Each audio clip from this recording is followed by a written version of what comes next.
prácticamente todos estos años se ha hablado del gobierno popular y se ha hablado de su fracaso, de la represión, y hay un tramo, hay un periodo de ese gobierno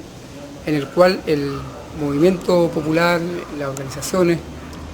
de trabajadores, de pobladores, campesinos, jugarse eso de radicalización en relación, digamos, a lo que incluso se planteaba en los primeros momentos del gobierno popular. Obviamente, toda esta lucha que se está desarrollando hay que entenderla en un contexto que también la derecha, por su lado, iba agudizando ya la lucha, y en la medida que iba dándose cuenta que no era posible que el proceso de la unidad popular retrocediera sin una acción efectiva de la derecha, ya empezaron a crear, digamos, de la alimentación, como era el problema del acaparamiento, el transporte, ya fueron, digamos, tirar la leche, por ejemplo, a los canales, ya sacar, digamos, de la circulación de la farmacia los chupetes, ya que aparece como algo muy sin mucha importancia, pero si uno lo analiza desde el punto de vista de lo que significaba en una casa, ya que no hubiera un chupete para que el cabro chico se caiga, traía problemas, ya. Después, bueno, el mercado negro, ya, todas estas situaciones fueron agudizando la contradicción. Los trabajadores, los pobladores, los estudiantes juegan un papel importante, digamos, en la organización para enfrentar en ese plano a la derecha, ya. ¿En qué sentido? O sea, de buscar formas de poder ir ya ellos a través de la movilización, facilitando también la distribución de los productos. En ese periodo fue importante porque juega un papel muy decisivo la Junta de Abastecimiento y Precios, que era una forma, digamos, una respuesta de las masas a esta política de la derecha. Obviamente, este proceso de la Junta de Abastecimiento y Precios fue un proceso que tenía que verse como la respuesta del pueblo, que no siempre fue bien interpretada incluso por la gente del pueblo. O sea, surgen contradicciones porque de alguna forma se manifestaron, digamos, algunas actitudes, digamos, muy aisladas, digamos, de gente que efectivamente se aprovechó de eso, pero la inmensa mayoría, como experiencia,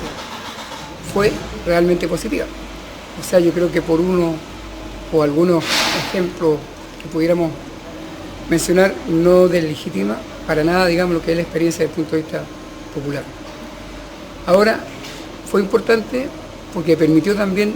de que los pobladores ya se vincularan directamente con los centros productivos. O sea, prácticamente en muchos lugares, los intermediarios salen de la circulación y prácticamente las empresas ya empiezan a relacionarse directamente con el mercado a través, digamos, de la Junta de Abastecimiento y Precios. Esto para mí es importante porque demuestra que el pueblo de Chile, paralelamente con esa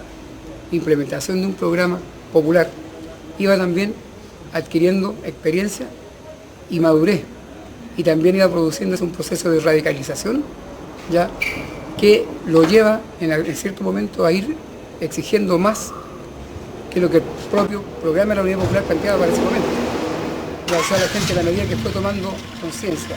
en la medida que empezó a valorar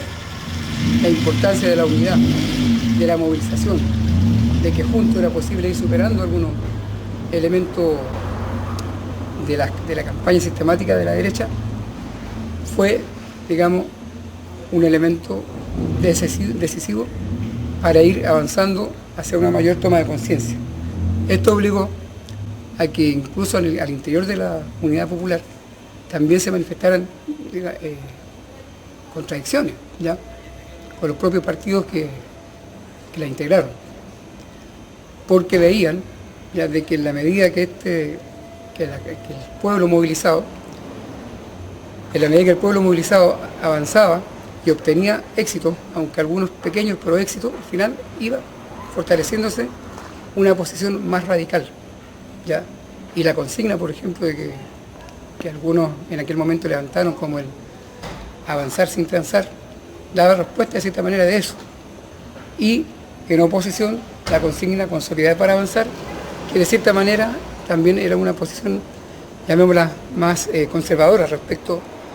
al desarrollo del proceso. Entonces, de esa forma, significó de que nosotros fuéramos valorando, por ejemplo, en aquellos tiempos que éramos veinteañeros, ya empezáramos a valorar más la importancia, por ejemplo, de vincularnos nosotros directamente con el proceso. O sea,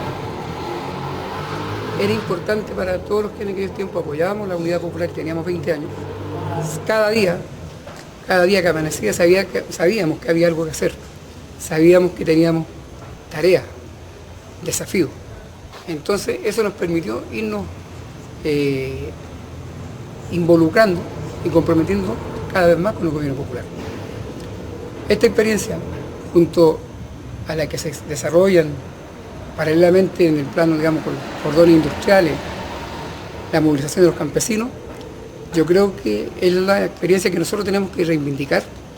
al menos para que quede claro a las nuevas generaciones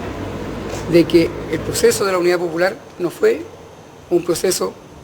que era manejado desde arriba solamente, no era un proceso de iluminado, sino que era un proceso que efectivamente tenía como eje principal, ya el gobierno popular tenía como eje principal al pueblo, y el pueblo fue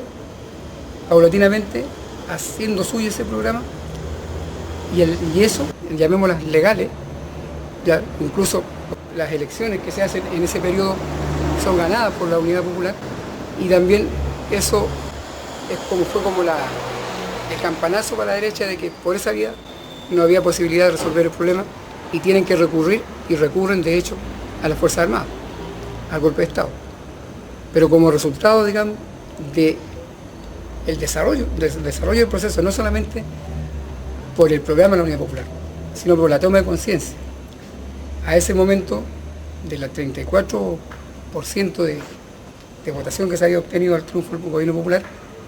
ya la Unidad Popular estaba sobre un 44%, lo que significaba que a pesar de las colas, del desabastecimiento,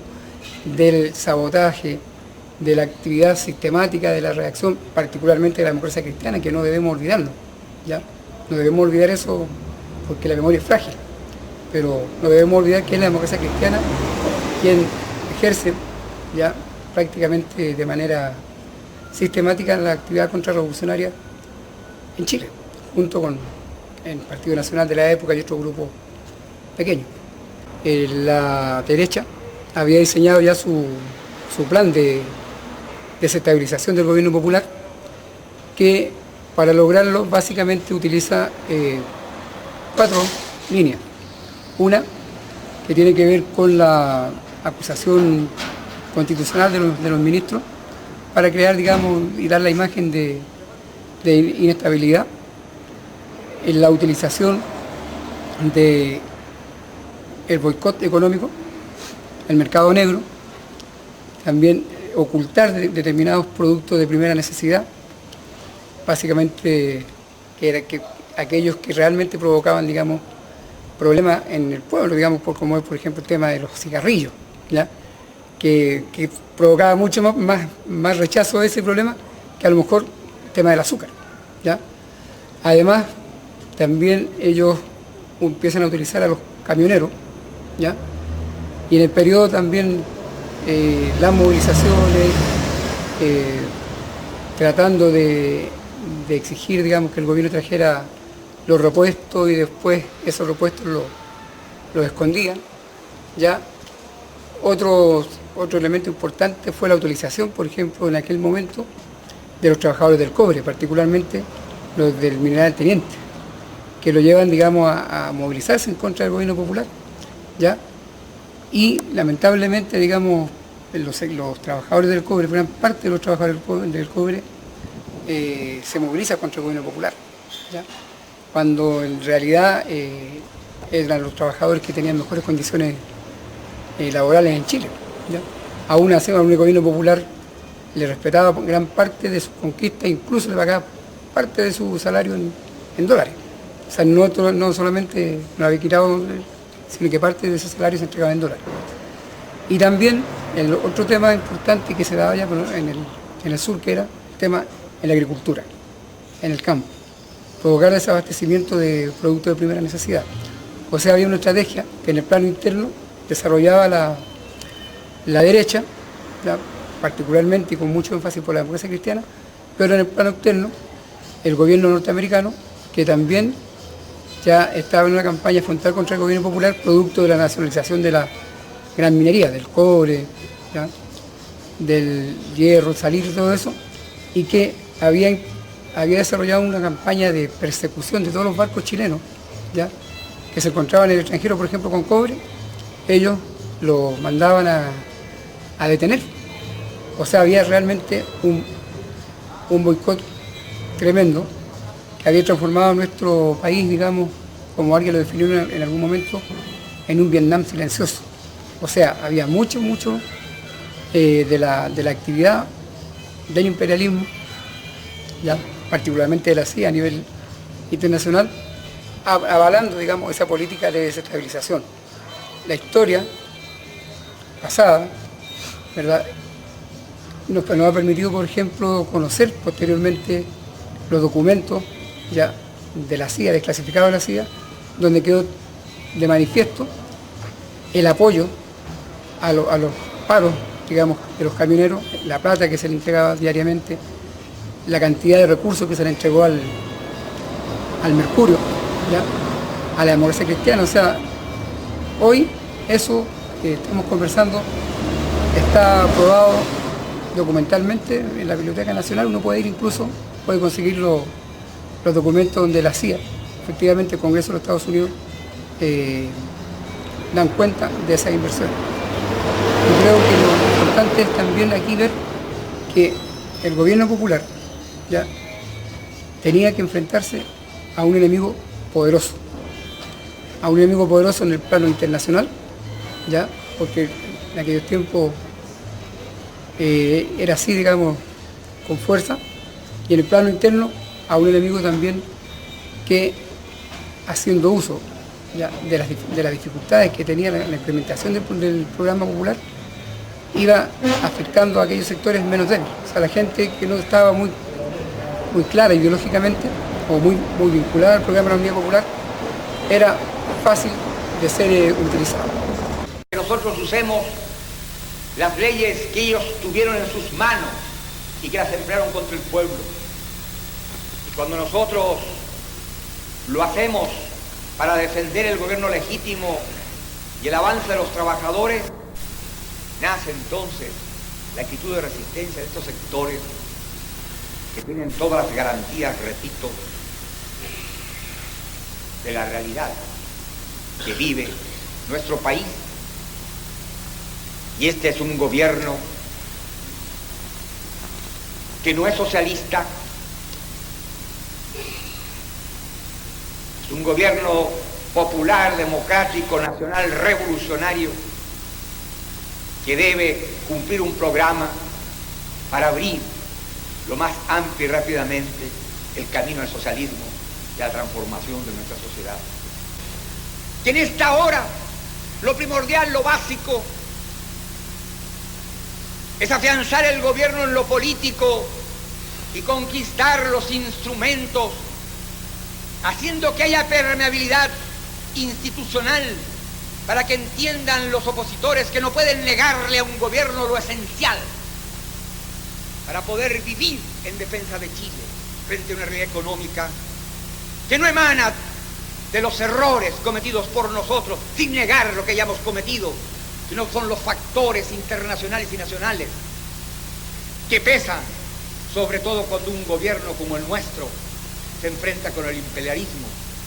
y con la oligarquía terrateniente, bancaria, feudal.